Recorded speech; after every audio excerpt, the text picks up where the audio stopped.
Welcome to Michigan's World War I Centennial News Report. I'm Dennis Skupinski. During tonight's report, we're going to learn about the history of the red poppy and why it's associated with veterans. We're also going to learn about the history of Veterans Day. Then we're going to go over to London and talk to Dr. Andrew Murison, head of the World War I Centennial Committee in the United Kingdom. Then finally, we're going to take a look at the Internet.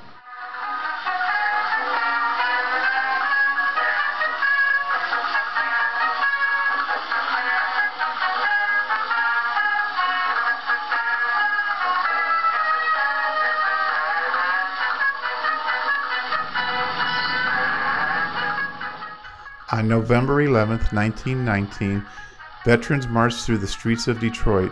They were celebrating the one-year anniversary of the end of the First World War. It was called Armistice Day.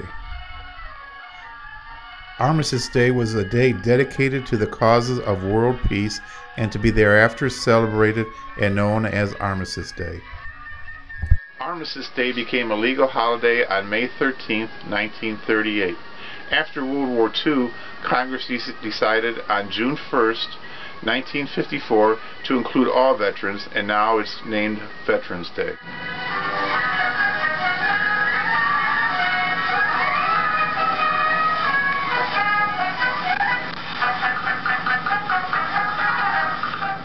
As part of our World War I Michigan Centenary News, I wanted to show you what was going on in other parts of the world. In the United Kingdom, David Cameron appointed Dr. Andrew Murison, a member of Parliament, as head of the World War I Centennial Commission in the United Kingdom. Here's a few words from Dr. Murison. Looking at what has been achieved already in terms of the work of the very large number of organisations that have an interest in this, and how government can help and provide some leadership and encouragement for what I think is going to be a very important commemoration in our national life, not just in 2014, but for the 4 years leading up to Armistice Day 2018. I give you a flavour of what I think the outcome will be, and that is a tapestry of very local, very grassroots commemorations that will be drawn together in some sort of national framework. And I think the appetite in this country is for projects based in communities, looking at this conflict at a very human level. Already there are lots of small-scale projects that commemorate the lives and contributions of people that were participants. Thank you, Mr. Murison, for that information on what is happening in the United Kingdom. You'll notice I'm wearing a red poppy. The red poppy became associated with Veterans Day and especially the First World War. But it didn't start there. The red poppy actually was associated with veterans and soldiers since the Napoleonic Wars.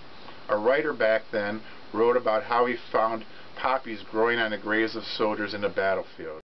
The red poppy became the symbol for World War I remembrance when on May 3, 1915, a Canadian surgeon, Lieutenant Colonel John McCrae, wrote a poem, "In Flanders Fields," while attending the funeral of one of his friends.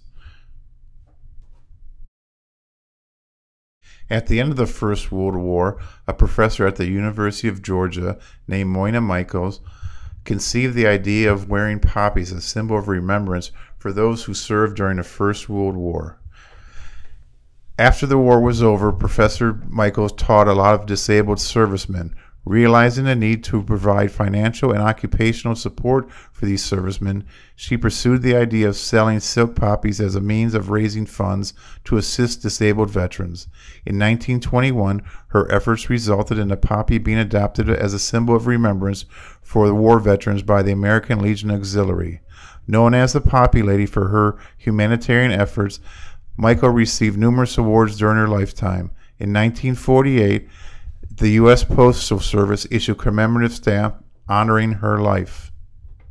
Now that you know why the red poppy is a symbol of remembrance for veterans of the First World War and all veterans, there's something else you might want to look at.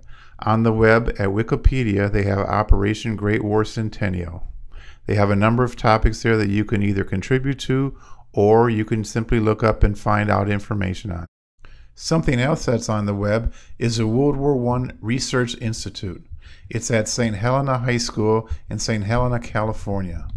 And what's happening here is a teacher and some students have started a World War I research project where they've got a museum started. They're doing research on World War I topics.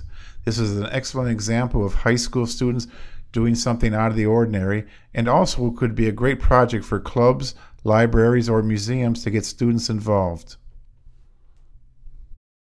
Thank you for watching Michigan's World War I Centennial News Report. If you have questions or comments, please email them to me. You'll see the email addresses running through the credits. Our next report will feature Henry Ford, the controversial figure who tried to stop World War I all by himself. Once again, thank you for watching Michigan's World War I Centennial News Report.